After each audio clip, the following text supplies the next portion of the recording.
नमस्कार साथियों, समसामयिक मुद्दों से संबंधित प्रश्नावली श्रृंखला के साथ मैं अमित आप सभी का पुनः स्वागत करता हूं। आज है 4 फरवरी 2020 और हमारे आज के प्रश्न किन मुद्दों पर आधारित हैं, चलिए एक नजर डालते हैं। आज का पहला प्रश्न होगा ऑस्ट्रेलियाई ओपन 2020 से संबंधित। वहीं दूसरे प्रश्न में हम बात करेंगे आम बजट 2020-21 पर। तीसरा प्रश्न आधारित होगा विश्व आर्द्र भूमि दिवस पर। वहीं यूरोपीय संघ के बारे में कुछ बात करेंगे चौथे प्रश्न पर। जानेंगे अजय बसारिया के बारे में पांचवें प्रश्न में। छठे प्रश्न में हम बात करेंगे राष्ट्रमंडल से जुड़ी हुई कुछ बातों पर। एक उसी पुस्तक मेले का आयोजन कहाँ किया गया है, इसके बारे में जानेंगे हम सातवें प्रश्न में। आठवां प्रश्न आधारित होगा टिड्डियों के कारण राष्ट्रीय आपातकाल की घोषणा पर।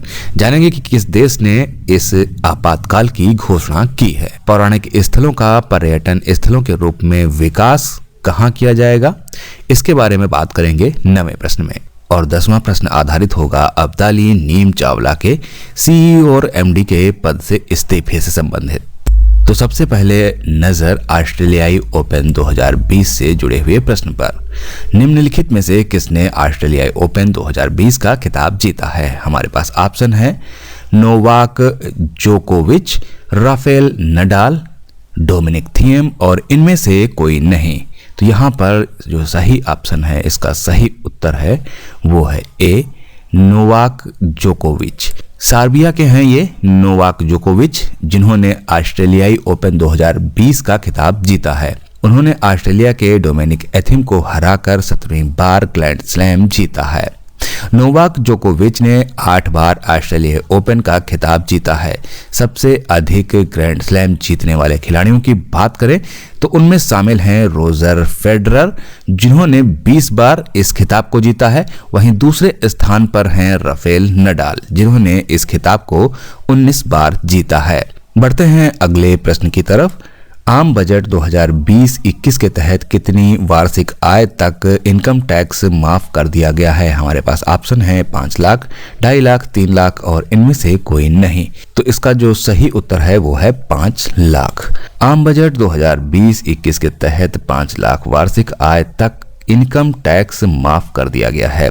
इसके अतिरिक्त 5 से 7.5 लाख रुपए की वार्षिक आय पर 10%, 7.5 से 10 लाख की वार्षिक आय पर 15%, 10 से 12.5 लाख रुपए की आय पर 20% और 12.5 से 15 लाख रुपए की आय पर 25% तथा 15 लाख रुपए से अधिक की आय पर 30% आयकर लगेगा। बढ़ते हैं अपने अगले प्रश्न की तरफ। विश्व आर्द्र भूमि दिवस यानी कि वर्ल्ड वेटलैंड डे कब मनाया गया? हमारे पास ऑप्शन है 1 फरवरी, 2 फरवरी, 3 फरवरी और इनमें से कोई नहीं। तो यहाँ पर जो इसका सही उत्तर है वो है बी, 2 फरवरी को। विश्व आर्द्र भूमि दिवस जो है वो 2 फरवरी को मनाया गया। इसके उद्देश्य की बात करें तो ग्लोबल वार्मिंग का सामना करने में आर्द्र भूमि जैसे दलदल तथा मैंग्रोव के महत्व के बारे में जागरूकता फैलाना और इनका संरक्षण करना है। हमारा अगला प्रश्न है यूनाइटेड किंगडम के अलग होने के बाद अब यूरोपीय संघ में कितने देश हैं? हमारे पास ऑप्शन है 26, 28, 27 और इनमें से कोई नहीं। तो यहाँ पर जो इसका सही उत्तर है वो है सी, 27 देश। यूनाइटेड किंगडम के अलग होने के बाद अब यूरोपीय संघ में 27 देश रह गए हैं। यूनाइटेड किंगडम सरकार ने 31 जनवरी को यूरोपीय संघ से खुद को अलग होने का ऐलान किया है। 1 दिसंबर 2020 तक यूनाइटेड किंगडम परिवर्तन अवधि में रहेगा।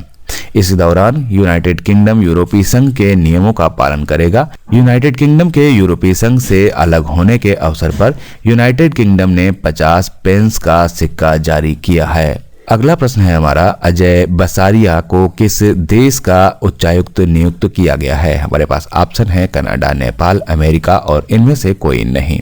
तो अजय बसारिया को कनाडा का जो है वो उच्चायुक्त नियुक्त किया गया है। वे 1987 बैच के भारतीय विदेश सेवा के अधिकारी हैं। इससे पहले वे पाकिस्तान में भारतीय उच्च आयुक्त के रूप में कार्य कर रहे थे। बढ़ते हैं अगले प्रश्न की तरफ। हाल ही में किस देश को राष्ट्रमंडल यानी कि कॉमनवेल्थ में आधिकारिक रूप से फिर से शामिल कर लिया गया है? हमारे पास ऑप्शन है नेपाल, श्रीलंका, मालदीव और इनमें से कोई नहीं। तो यहाँ पर इसका जो सही उत्तर होगा वो होगा मालदीव। मालदीव को राष्ट्रमंडल यानी कि कॉमनवेल्थ में आधिकारिक रूप से फिर से शामिल कर लिया गया है। मालदीव अपने मानवाधिकार रिकॉर्ड और लोकतांत्रिक सुधार पर प्रगति के अभाव को लेकर निलंबित किए जाने की चेतावनी के बाद राष्ट्रमंडल से अलग हो गया था। इस प्रकार राष्ट्रमंडल में पुनः 54 देश शामिल हो गए हैं। बढ़ते हैं अगले प्रश्न की तरफ। अगला प्रश्न है हमारा, हाल ही में एकुशी पुस्तक मेले का आयोजन कहाँ किया जा रहा है? हमारे पास ऑप्शन है श्रीलंका, बांग्लादेश, भारत और इनमें से कोई नहीं। तो इसका जो आयोजन हो रहा है एकुशी पुस्तक मेले का वो हो रहा है बांग्लादेश में। यह मेला प्रतिवर्ष फरवरी में भाषा आंदोलन के शहीदों की याद में किया जाता है, जिन्हें बांग्ला को तत्कालीन पूर्वी पाकिस्तान की आधिकारिक भाषा के रूप में स्थापित करने में योगदान दिया। इस मेले का उद्देश्य दुनिया में बांग्लादेश की कला, संस्कृति और साहित्य को प्रचारित करना है। बढ़ते हैं अगले प्रश्न की तरफ। अगला प्रश्न है हमारा, हाल ही में किस देश ने टिड्डियों से निपटने के लिए राष्ट्रीय आपातकाल की घोषणा की है? हमारे पास ऑप्शन है अफगानिस्तान, पाकिस्तान, बांग्लादेश और इनमें से कोई नहीं। तो यहाँ पर जो इसका सही उत्तर होगा वो होगा पाकिस्तान। पाकिस्तान के कृषि उत्पादन के लिए देश के मुख्य क्षेत्र पंजाब प्रांत में फसलों को नष्ट करने वाले टिड्डियों से निपटने के लिए राष्ट्रीय आपातकाल की घोषणा की है।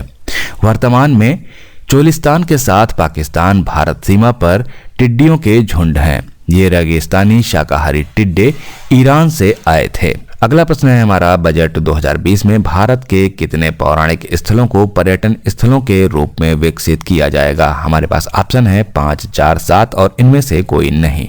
तो यहाँ पर जो इसका सही उत्तर है वो है 5। बजट 2020 में भारत के 5 पौराणिक स्थलों को पर्यटन स्थलों के रूप में विकसित किया जाएगा। ये 5 स्थान हस्तिनापुर जो कि यूपी में है, शिवसागर असम में, धौलावीरा गुजरात में, आदिचनल्लूर तमिलनाडु में, राखीगढ़ी हरियाणा तथा इसके अतिरिक्त रांची में ट्राइबल म्यूजियम के निर्माण की भी घोषणा की गई है। बढ़ते हैं अगले प्रश्न की तरफ। अबिदाली नीम चावला ने किस कंपनी के सीईओ और एमडी पद से इस्तीफा दे दिया है? हमारे पास ऑप्शन है टीसीएस, विप्रो, इन्फोसिस और इनमें से कोई नहीं। तो अब्दाली नीम चावला ने विप्रो कंपनी के सीईओ और एमडी पद से इस्तीफा दे दिया है। वे पिछले 4 वर्षों से कंपनी के ग्रुप प्रेसिडेंट और सीईओ के रूप में कार्यरत थे। जुलाई 2019 से वे कंपनी की मैनेजिंग डायरेक्टर के रूप में कार्य कर रहे थे। हाल ही में ऋषद प्रेम जी अपने पिता अजीम प्रेम जी के स्थान पर विप्रो के कार्यकारी चेयरमैन बने थे। तो ये थे आज के हमारे समसामयिक मुद्दों से संबंधित 10 प्रश्न। मिलते हैं कल नए 10 प्रश्नों की श्रृंखला के साथ। तब तक के लिए मुझे दीजिए इजाजत। नमस्कार, धन्यवाद।